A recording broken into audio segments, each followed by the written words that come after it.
ആദി കൈലാസമെന്ന ലക്ഷ്യഭൂമികയിലേക്ക് വീണ്ടും. 2023 മെയ് മാസത്തിൽ ആദി കൈലാസത്തിന് ഏതാണ്ട് 40 കിലോമീറ്റർ അകലെ അവസാനിപ്പിക്കേണ്ടി വന്ന യാത്രയെക്കുറിച്ച് ഞാൻ പറഞ്ഞിരുന്നുവല്ലോ. ആദി കൈലാസം എന്ന ഹൃദയത്തിലുറഞ്ഞ ആഗ്രഹം എന്നെ വീണ്ടും അവിടേക്ക് പോകാൻ പ്രേരിപ്പിച്ചുകൊണ്ടേയിരുന്നു. 4 മാസങ്ങൾക്ക് ശേഷം 2023 സെപ്റ്റംബർ 27 പുലർച്ചെ തിരുവനന്തപുരത്ത് നിന്നും ഡൽഹിയിലേക്കും അവിടെ നിന്ന് ഏതാണ്ട് ഉച്ചയോടുകൂടി ഉത്തരാഖണ്ഡിലെ പന്ത്നഗർ എയർപോർട്ടിലും ഞങ്ങൾ എത്തിച്ചേർന്നു. പന്ത്നഗർ എയർപോർട്ടിൽ കഴിഞ്ഞ യാത്രയിലെ സാരഥിയായ ഈശ്വർ തൻ്റെ പിക്കപ്പ് വാനുമായി വന്ന് ഞങ്ങളെ സ്വീകരിച്ചു. ഹരിദ്വാറിൽ താമസമാക്കി തിരുവനന്തപുരം സ്വദേശിയായ നന്ദകുമാർജി കാത്ഗോദാമിൽ നിന്നും കൂട്ടിനെത്തി. ശാരദാ നദിയുടെ കളനാദം കേട്ട് പ്രകൃതി ഒരുക്കിയ അവാച്യമായ വിസ്മയ ദൃശ്യങ്ങൾ ആസ്വദിച്ച് നദിക്കൊപ്പം മുന്നോട്ട് നീങ്ങി. വെയിൽ ചാഞ്ഞു. ത്രിസന്ധ്യയിൽ തുഷാരകണങ്ങൾ പൊതിഞ്ഞ മലനിരകളുടെ ശോഭ നുകർന്നു ഞങ്ങൾ ചമ്പാവത്ത് എന്ന ചെറു പട്ടണത്തിലെത്തിച്ചേർന്നപ്പോഴേക്കും രാവ് ഇരുളിൻ്റെ കമ്പളം വിരിച്ചു കഴിഞ്ഞിരുന്നു. അന്നത്തെ രാത്രി വിശ്രമം ലോഹാഘാട്ട് എന്ന പട്ടണത്തിലെ രഞ്ജീത്ത് പാലസിലായിരുന്നു. പൂർണ്ണചന്ദ്രൻ നീഹാര പുതപ്പൊതുക്കി ഞങ്ങളെ കൗതുകത്തോടെ നോക്കുന്നുണ്ടായിരുന്നു. പ്രതീക്ഷയുടെ പുതിയ പ്രഭാതം. ഉദയസൂര്യകിരണങ്ങളുടെ തലോടലിൽ ദർച്ചൂല ലക്ഷ്യമാക്കി ഞങ്ങൾ യാത്ര തുടങ്ങി. ഞങ്ങളുടെ സാരഥി ഈശ്വരൻ്റെ ഒരു സുഹൃത്തും വഴിയിൽ ഞങ്ങളോടൊപ്പം കൂടി. വളരെ സൗമ്യനായ ഒരു മനുഷ്യൻ. കാലം പ്രകൃതിയെ എത്രയേറെ വശ്യസുന്ദരിയാക്കി ഒരുക്കിയിരിക്കുന്നു എന്നറിയണമെങ്കിൽ ഒരിക്കലെങ്കിലും നാം ഈ വഴി സഞ്ചരിക്കണം. കൂറ്റൻ മലകളെ വെട്ടിയൊതുക്കി മലയിൽ നിന്നും മലകളിലേക്ക് നീളുന്ന പാതകൾ. മലകയറ്റം എന്ന് തന്നെ പറയാം. കാലസാക്ഷിയായി ഉദയസൂര്യൻ ഒപ്പം വന്നു. പിത്തോറഗാഡ് ജില്ലയിൽ വഴിയരികിൽ വളരെ പ്രശസ്തവും യാത്രികരിൽ വിശ്വാസം ജനിപ്പിക്കുന്നതുമായ ഒരു ക്ഷേത്രമുണ്ട്. ശ്രീ ഗുരുണാമാതാ ക്ഷേത്രം. അവിടെ ദർശനം നടത്താതെ ഒരു വാഹനവും ഡ്രൈവർമാർ മുന്നോട്ടെടുക്കാറില്ല. ഈശ്വരൻ്റെ സ്നേഹിതൻ ക്ഷേത്രത്തിൽ നിന്ന് പ്രസാദം കൊണ്ടുവന്നു. അദ്ദേഹം എന്നെയും അനുഗ്രഹ തിലകം ചാർത്തിച്ചു. ഞങ്ങളും ആ പ്രപഞ്ച ശക്തിയുടെ പൊരുളിനെ പ്രണമിച്ച് യാത്ര തുടർന്നു. അല്പം മുന്നോട്ട് നീങ്ങി ഞങ്ങൾ ഒരു ചെറിയ ഭക്ഷണശാലയിൽ നിന്നും പ്രാതൽ കഴിച്ച് വേഗം തന്നെ യാത്ര തുടർന്നു. മിനി കാശ്മീർ എന്നറിയപ്പെടുന്ന പിത്തോറഗാഡ് ടൗൺ വഴി നീളുന്ന ഞങ്ങളുടെ യാത്ര ഗുഞ്ചി എന്ന ലക്ഷ്യത്തിലേക്കായിരുന്നു. ജോൾജിബി എന്ന ഒരു ചെറിയ നഗരം താണ്ടിയാണ് ഞങ്ങൾ മുന്നോട്ട് പോയത്. ഗൗരി ഗംഗാ നദി കാളി നദിയിലേക്ക് സംഗമിച്ച് മഹാകാളി നദിയായും ശാരദാ നദിയായും ഒരേ ശരീരവും ആത്മാവുമായി ചേർന്നൊഴുകുന്ന കാഴ്ച നയനാനന്ദകരമാണ്.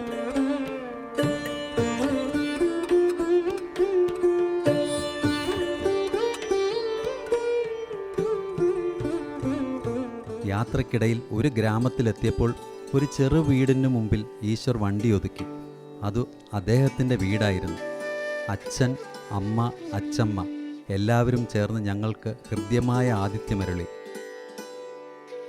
കാഴ്ചയിലും പെരുമാറ്റത്തിലും ആ ഗ്രാമീണരുടെ നിഷ്കളങ്കത നമുക്ക് മനസ്സിലാകും.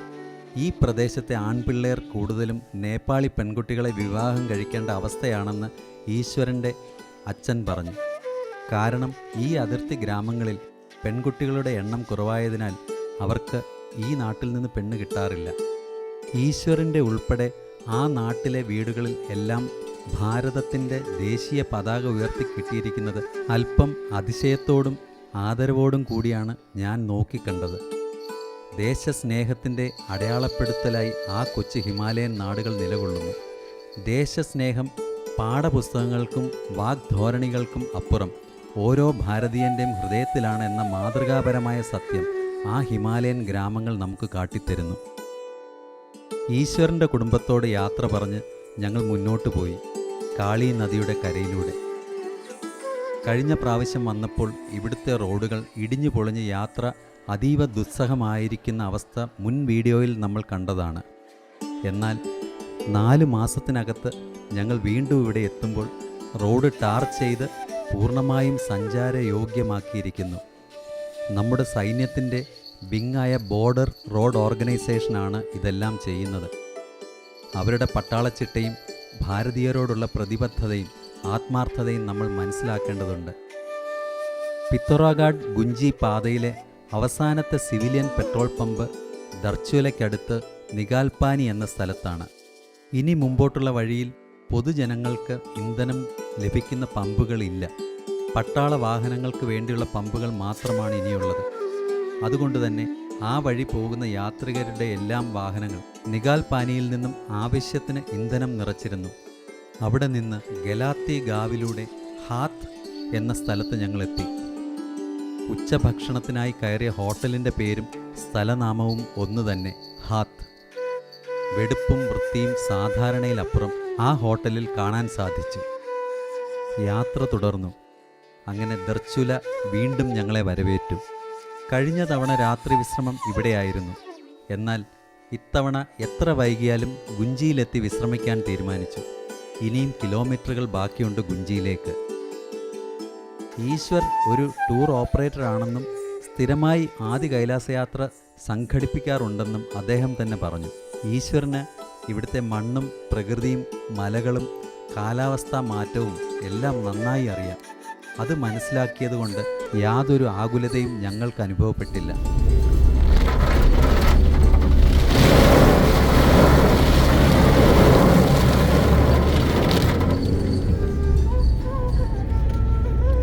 മുൻ ദിവസം ഉണ്ടായ മലയിടിച്ചിലിൻ്റെ ഫലമായി റോഡിലൊരു വലിയ പാറക്കഷ്ണം കിടക്കുന്നത് കണ്ടു. പാത നവീകരണത്തിൻ്റെ ഭാഗമായി കൂറ്റൻ പാറകൾ പൊട്ടിക്കുമ്പോൾ ദുർബലമായി നിൽക്കുന്ന പാറയും മണ്ണും എല്ലാം റോഡിൽ വന്ന് വീഴുന്നു. അങ്ങനെയാണ് പലപ്പോഴും യാത്രാമധ്യേ തടസ്സമുണ്ടാകുന്നത്. യാത്ര തുടർന്ന് കൽപ്പ എന്ന ഗ്രാമം താണ്ടി ബുധിയിൽ വീണ്ടും ഞങ്ങളെത്തി. അവിടെ നിന്നും വീണ്ടും മലകൾക്ക് മുകളിലൂടെ ചിയാലേക്കിലേക്ക്. വലിയ കയറ്റങ്ങൾ, ചെങ്കുത്തായ പാതകൾ, ഒപ്പം അസ്തമയ സൂര്യൻ്റെ അരുണരശ്മികളുടെ തലോടലും സ്നിഗ്ധതയും.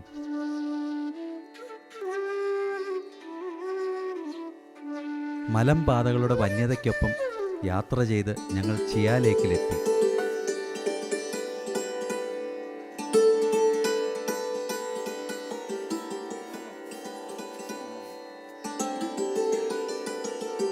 ഈ സ്ഥലത്തിന് ചില പ്രത്യേകതകളുണ്ട്. ഇന്ത്യ ടിബറ്റ് അതിർത്തിയാണ് ഈ പ്രദേശം. ആദി കൈലാസത്തിലേക്കുള്ള പ്രവേശന കവാടമാണ് ചിയാലേക്ക്. ഇവിടെയാണ് യാത്രികരുടെ ബയോമെട്രിക്സും ഇന്നർ ലൈൻ പെർമിറ്റും പരിശോധിക്കുന്നത്. ചിയാലേക്ക് കഴിഞ്ഞ് മുന്നോട്ട് പോകുന്നവർ നിശ്ചിത ദിവസത്തിനുള്ളിൽ തിരികെ വന്ന് ഇവിടെ പട്ടാള ക്യാമ്പിൽ റിപ്പോർട്ട് ചെയ്യണം. അങ്ങനെ എത്തിയില്ലെങ്കിൽ പട്ടാളക്കാർ അവരെ കണ്ടെത്തി തിരികെ കൊണ്ടുവരും.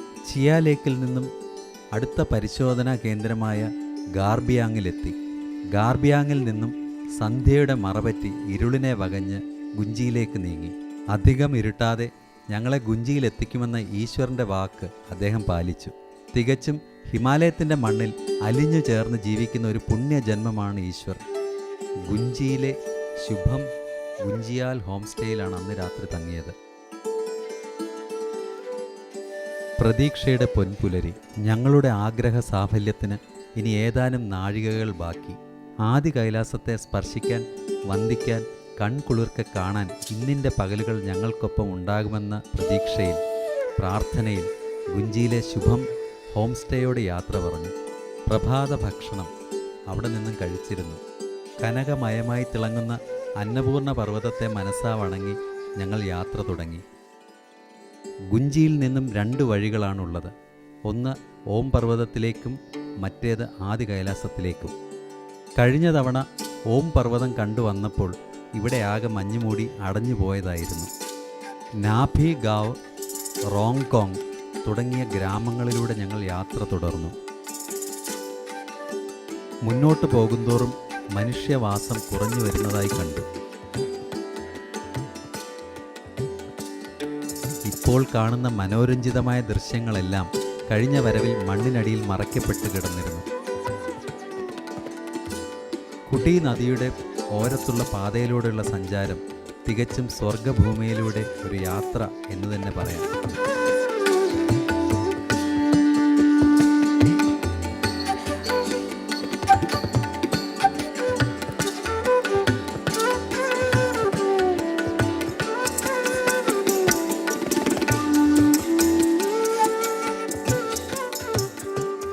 വഴി ചെന്നെത്തിയത് കുടി ഗ്രാമത്തിലായിരുന്നു.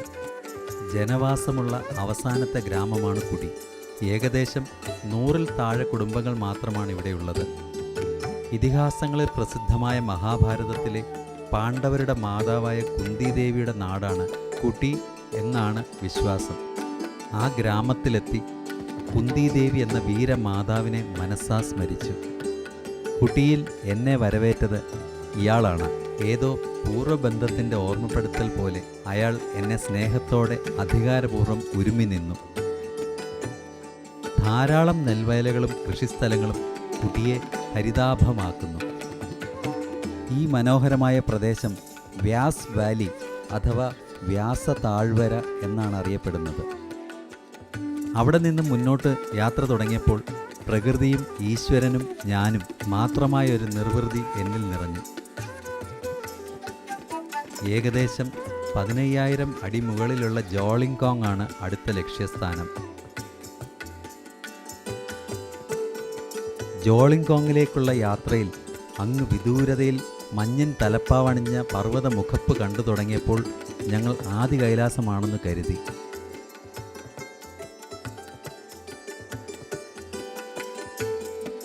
എന്നാൽ ഈശ്വർ തിരുത്തിത്തന്നു, അത് ബ്രഹ്മപർവ്വതമായിരുന്നു.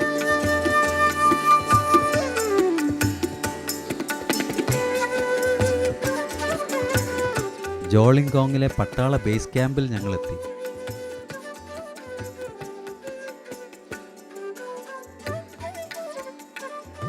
ബാക്കി ദൂരം ഇനി കാൽനടയായി വേണം മുന്നോട്ട് പോകാൻ. ചായയും ലഘുഭക്ഷണവും കഴിച്ച് നടത്തം ആരംഭിച്ചു.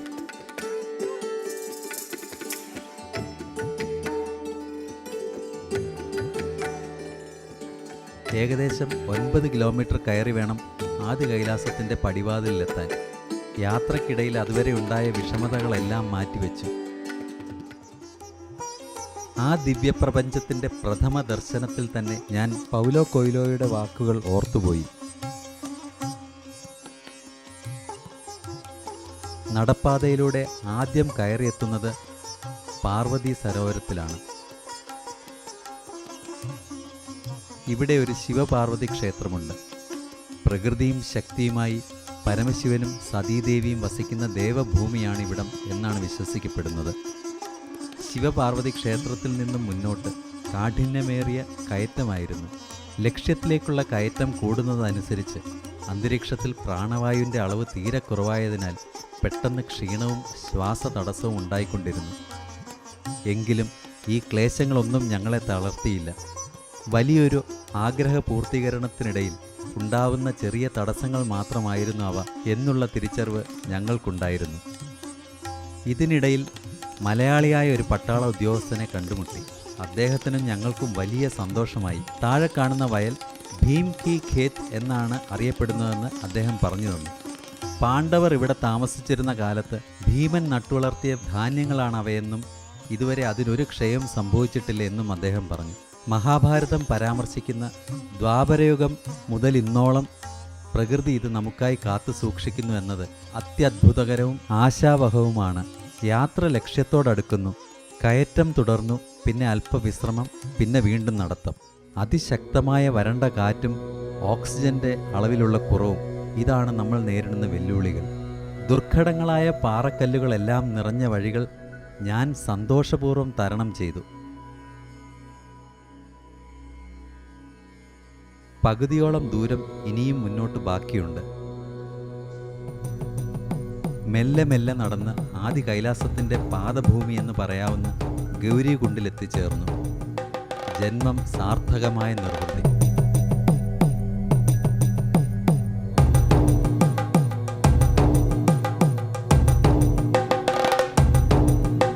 പാർവതീദേവിയുടെ നീരാട്ട് തടാകമാണ് ഗൗരികുണ്ട്.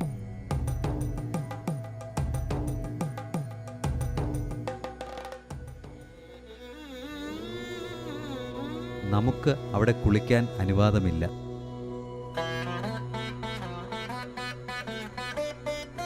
ചുറ്റും പാറകൾ കൊണ്ട് പ്രകൃതി തന്നെ അതിനെ വലയം ചെയ്ത് സംരക്ഷിക്കുന്നു.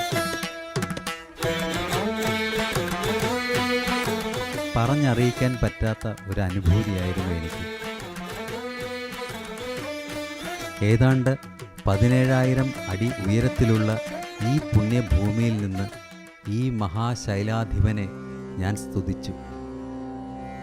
പരമേശ്വര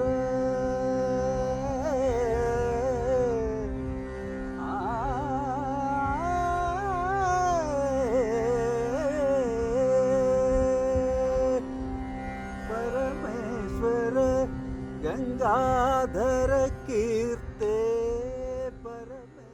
ഒരിക്കൽ എൻ്റെ മുൻപിൽ കൊട്ടിയടച്ച എൻ്റെ ആഗ്രഹത്തെ അതിനേക്കാൾ ഗാംഭീര്യത്തോടെ തിരിച്ചു നൽകിയ കൈലാസ ശൈലാധിപനോട് യാത്രാനുമതി വാങ്ങി തിരിഞ്ഞപ്പോൾ വീശിയ ഇളങ്കാറ്റ് ശുഭമംഗളങ്ങൾ നേരുന്നതായി തോന്നി.